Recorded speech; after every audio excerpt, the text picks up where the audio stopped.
Nikolai Aprilindo, penasihat hukum keluarga Arya Daru Pangayunan, menduga ada rekayasa untuk menutupi substansi kasus kematian Arya Daru Pangayunan. Dan berikut cuplikan dialognya bersama rekan Yudi Handoyo. Jadi lokasinya hanya disampaikan itu di sebuah hotel di kawasan Cikini, Menteng. Nah, tapi tidak ditunjukkan CCTV di mana almarhum bersama wanita berinisial V itu masuk ke hotel atau ke kamar, tidak ditunjukkan. Jadi bagi kami ini kan ya dalam tanda kutip ya, ini kayak suatu rekayasa yang berusaha menutupi substansi kasus sebenarnya. Ya, bahwa ini kasus pembunuhan berencana, bukan kasus bunuh diri atau tidak melibatkan pihak lain, dan bukan tidak ada unsur pidananya, tapi ini jelas-jelas ada unsur pidananya dari berbagai fakta dan bukti yang kami temukan dan yang sudah diungkap juga oleh pihak penyelidik pada saat konfes tanggal 28 Juli yang lalu. Begitu, Mas. Karena kan kalau dilihat dari CCTV di hotel, meskipun memang situasi berbeda-beda ya, tapi kalau misalnya untuk urusan pekerjaan pasti pakaiannya berbeda. Kalau untuk urusan yang lain pakaiannya berbeda. Itu kan juga kelihatan dari CCTV gitu, Bang Nikolai sebenarnya. Justru itu. Nah, kalau untuk masalah pakaian, oke lah. Masalah pakaian kita tidak perlu mempermasalahkan ya. Tetapi tujuannya dan kepentingan apa itu harus diperdalam oleh pihak kepolisian terhadap wanita yang berinisial C itu. Dan juga seorang pria yang berinisial D atau Dion yang ditemukan bersama dengan almarhum sebelum meninggalnya di GI. Dan juga di pos blok pada saat makan siang. Baik. Itu harus diperdalam. Tidak bisa hanya mereka hanya melempar bahasa aib dan minta ketemu keluarga inti. Lah, keluarga inti sudah tahu. Dan keluarga inti sudah menyerahkan semua permasalahan mengenai kepentingan hukumnya pada pihak kuasa hukum atau penasihat hukum. Baik. Nah, untuk apa lagi berkelit dengan itu? Jadi jangan membelokkan satu permasalahan ke satu permasalahan lain yang direkayasa sedemikian rupa. Ini rekayasa, saya bilang rekayasa. Sekali lagi rekayasa itu. Baik, saya coba simpulkan, sayang waktu kita terbatas ya Bang. Terakhir mungkin saya minta tanggapan juga. Simpulan saya dari pernyataan ini adalah meninggal dunianya ADP dengan kondisi, mohon maaf, wajah terlilit lakban. Disimpulkan ini meninggal tanpa ada tindakan pembunuhan di luar itu. Kesimpulan sementara polisi demikian. CCTV berbalik ke arah kamarnya. Kemudian di sisi lain ada fakta bahwa 35 kali ia check-in dengan seorang wanita berinisial V, begitu ya. Tapi ini tidak diteruskan dengan alasan aib, begitu ya. Kita serahkan kepada masyarakat apakah ini janggal atau tidak. Begitu mungkin ya, Bung Nikolai ya. Ya, ini sangat janggal dan ini sebenarnya pintu masuk bagi penyelidikan pengungkapan kasus ini. Ini pintu masuk supaya bisa melihat siapa berbuat apa di sini. Sosok V siapa sih, Bang Nikolai? Ya, sosok V itu Farah Dwi Kandini yang teman sekerja dari almarhum di Kementerian Luar Negeri di direktorat yang sama pada saat itu. Itu di Direktorat PWNI, Perlindungan Warga Negara Indonesia. Tidak didalami-kah apa dapat keterangan dari Farah tersebut? Ya, sampai sekarang Farah itu belum pernah diperiksa masalah itu. Belum pernah diperiksa Farah? Belum pernah diperiksa untuk masalah check-in. Yang baru diperiksa itu masalah seputar katanya Farah bersaksi bahwa Arya pernah curhat untuk mau bunuh diri. Itu aja. Itu. Jadi harus diperdalam masalah check-in ini. Untuk kepentingan apa dan untuk siapa. Ini pintu masuk bagi saya dan bagi kami tim kuasa hukum dan bagi masyarakat seluruh Indonesia yang menyaksikan ini. Jadi jangan membungkus-bungkus peristiwa substansi pembunuhan berencana ini dengan masalah asmara, dengan masalah check-in. Udah basi lah itu. Kita udah tahu lah kinerja itu bagaimana. Kenapa sampai keluarga minta bantuan kami kuasa hukum? Karena keluarga tidak percaya dengan kinerja yang sedemikian buruk dan sangat prematur dalam menyimpulkan satu permasalahan. Dan keluarga minta ini dilakukan gelar perkara dan dinaikkan dalam penyidikan kasus ini supaya ada upaya paksa Kalau tanpa penyidikan, tidak ada upaya paksa untuk memanggil seseorang atau siapapun yang mengetahui masalah ini dan terlibat dalam kasus ini, gitu loh. Baik, Bang Nik. Sebelumnya, kuasa hukum mendesak Polda Metro Jaya menaikkan status kasus kematian diplomat Arya Daru Pangayunan ke penyidikan. Keluarga meminta gelar perkara dilakukan terlebih dahulu untuk menelaah sebuah aspek kematian secara komprehensif. Fokus pendalaman adalah sosok wanita inisial V dan individu berinisial D yang mendampingi almarhum.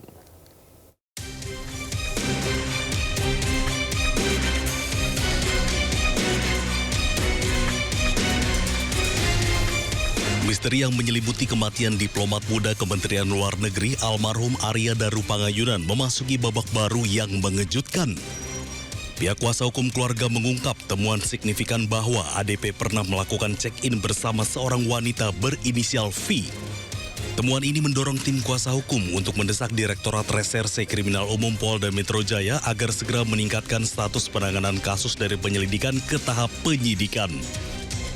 Kuasa hukum keluarga Arya Daru, Nikolai Aprilindo, menegaskan bahwa eskalasi status kasus menjadi krusial untuk mengungkap kebenaran di balik kematian janggal ADP. Privasi yang disampaikan kemarin oleh pihak penyelidik kepada kami tentang adanya masalah check-in sebanyak 24 kali itu antara almarhum dengan Farah, itu adalah hasil fakta penyelidikan dari penyelidik. Tetapi tidak didukung dengan bukti-bukti yang kuat, bukti-bukti yang valid tentang apakah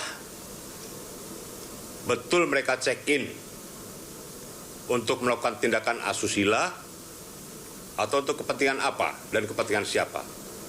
Itu tidak pernah dan tidak dapat dibuktikan oleh pihak penyelidik. Sebelum kasus resmi naik ke tingkat penyidikan, Nikolai meminta adanya mekanisme gelar perkara terlebih dahulu. Menurutnya langkah ini penting untuk memastikan semua aspek dan bukti ditelaah secara transparan dan komprehensif. Nikolai mengungkapkan berdasarkan informasi yang diterimanya dari Polda Metro Jaya hingga saat ini gelar perkara terkait kasus kematian ADP belum pernah dilaksanakan. Fokus utama dari desakan pihak keluarga adalah pendalaman informasi mengenai sosok wanita berinisial V.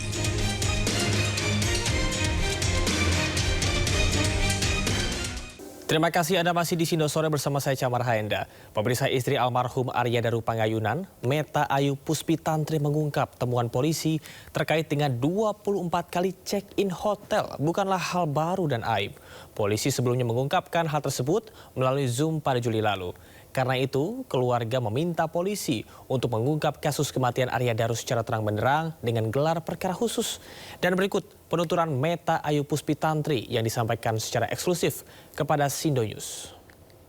Mbak Pita, bagaimana respon Mbak Pita ketika mendengar pernyataan polisi yang menyebutkan almarhum Arya Daru check-in 24 kali bersama seorang wanita berinisial V? Sebetulnya kami dari pihak keluarga sudah tahu dari tanggal 28 Juli via Zoom disampaikan oleh polisi, sehingga hal ini bukan suatu hal yang baru untuk kami. Oh, sudah disampaikan 28 Juli via Zoom. Pada saat itu, apa yang disampaikan oleh penyidik, Mbak Pita? Bukti check-in itu, kemudian ada informasi-informasi lain terkait zat yang ada di dalam tubuh suami saya, kemudian posisi dan barang-barang bukti, kemudian pergeseran CCTV, hal-hal seperti itu. Artinya, pada saat polisi memberikan keterangan dan menyampaikan kepada kuasa hukum terkait 24 kali check-in hotel ini, Mbak Pita tidak kaget ya? Tidak, sudah tahu dari tanggal 28 Juli itu saat di Zoom. Oke. Terkait dengan sosok wanita berinisial V, apakah Mbak Pita mengenal wanita tersebut? Kalau secara personal tidak ya, tapi Mas Daru beberapa kali pernah bercerita mengenai pekerjaannya Yang terakhir itu siang hari, sebelum malamnya tidak bisa dihubungin itu, beliau menceritakan kalau akan makan siang bersama sosok V ini dan sosok D untuk membicarakan pengangkatan anak. Kemudian pernah dulu sekali, sekitar 1 tahun yang lalu kira-kira, itu juga pernah mengirimkan foto saya sedang makan bersama beberapa rekan kerjanya, termasuk sosok V ini. Oke, artinya Mbak Vita juga tahu nama sosok V ini ya, karena tadi Mbak Vita sudah nyebut nama Farah ya. Yang menjadi pertanyaan publik sekarang ini, tadi dari penjelasan Mbak Vita yang menyebutkan terkait proses dokumen pengangkatan anak. Ini dokumen pengangkatan anak dalam hal apa? Apakah dalam hal pekerjaan untuk kasus-kasus atau pekerjaan yang sedang ditangani oleh Mas Daru bersama Farah, atau seperti apa Mbak Vita yang ketahui? Tahu saya, suami saya itu kan banyak tidak hanya mengurus tentang pengangkatan anak ya.